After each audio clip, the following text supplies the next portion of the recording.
Hi guys, so today we are going to start our next read aloud book, The Tale of Despereaux. You'll notice that it's written by the same author who wrote Because of Winn-Dixie, Kate D. Camillo, so I think you'll really enjoy it. Hopefully you have your own copy with you. It was in your bags for supply pickup yesterday. So if you don't have it, let me know and I can scan the pages that we'll read right now over to you in an email or find another resource for you. So without further ado, let's crack on into it. So on the back of mine, and I think on yours, but I could be mistaken, it has a little blurb on the back, so I'm going to read it. What could bring together a tiny mouse with exceptionally large ears, a rat who longs for a world of light, and a lonely serving girl with a simple, impossible wish? Reader, it is your destiny to find out. So, when I open up the book, I notice that the table of contents is placed a little bit differently, like some of the other chapter books. You'll see that it's split up into 5 main categories, 5 main sections.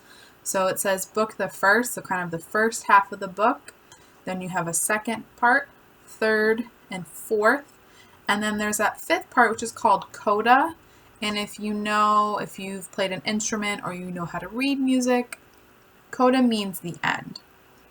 So that's the end of our book. So we are going to do the first part together. And so, book 1, or book the first, A Mouse is Born. So we're going to read through chapter 1. Chapter 1, the last one. The story begins within the walls of a castle with the birth of a mouse, a small mouse, the last mouse born to his parents and the only one of his litter to be born alive. "Where are my babies?" said the exhausted mother when the ordeal was through. "Show to me my babies." The father mouse held the one small mouse up high. "This is the only one," he said. "The others are dead." "Mon Dieu, just the one baby mouse?"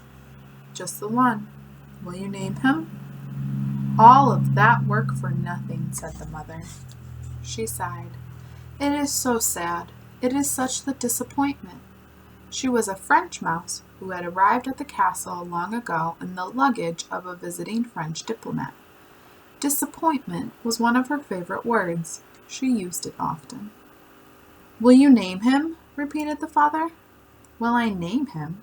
Will I name him? Of course I will name him, but he will only die like the others. Oh, so sad. Oh, such the tragedy." The mouse mother held a handkerchief to her nose and then waved it in front of her face.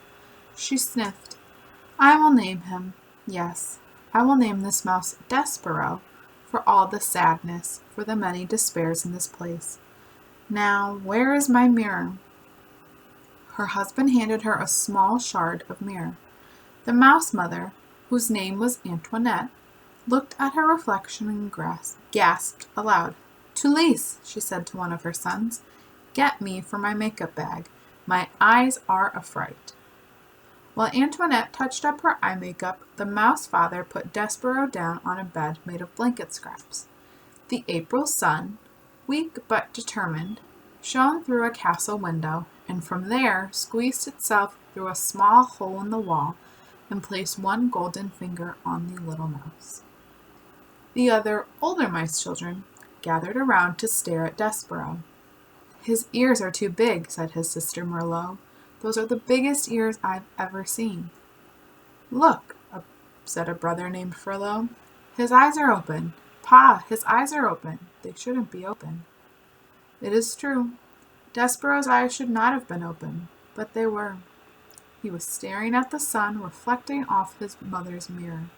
The light was shining onto the ceiling in an oval of brilliance, and he was smiling up at the sight. "There's something wrong with him," said the father. "Leave him alone." Despereaux's brothers and sisters stepped back, away from the new mouse. "This is the last," proclaimed Antoinette from her bed. "I will have no more mice babies. They are such the disappointment. They are hard on my beauty. They ruin, for me, my looks. This is the last one. No more. The last one, said the father, and he'll be dead soon. He can't live, not with his eyes open like that. But reader, he did live. This is his story. And we can see a picture of Despereaux opening his eyes. It's kind of interesting that because Despereaux opened his eyes when the mirror was reflecting the light, that everyone seemed to kind of panic. They said his eyes shouldn't be open, and they said he'll be dead soon with his eyes open like that. This makes me think that when I have seen mice maybe in a barn or in a creepy basement somewhere, that they usually come out during the nighttime when it's dark. So maybe because Despereaux, when he was just born, opened his eyes towards the light, that seemed to be a problem, because it seems like mice don't come out in the daylight.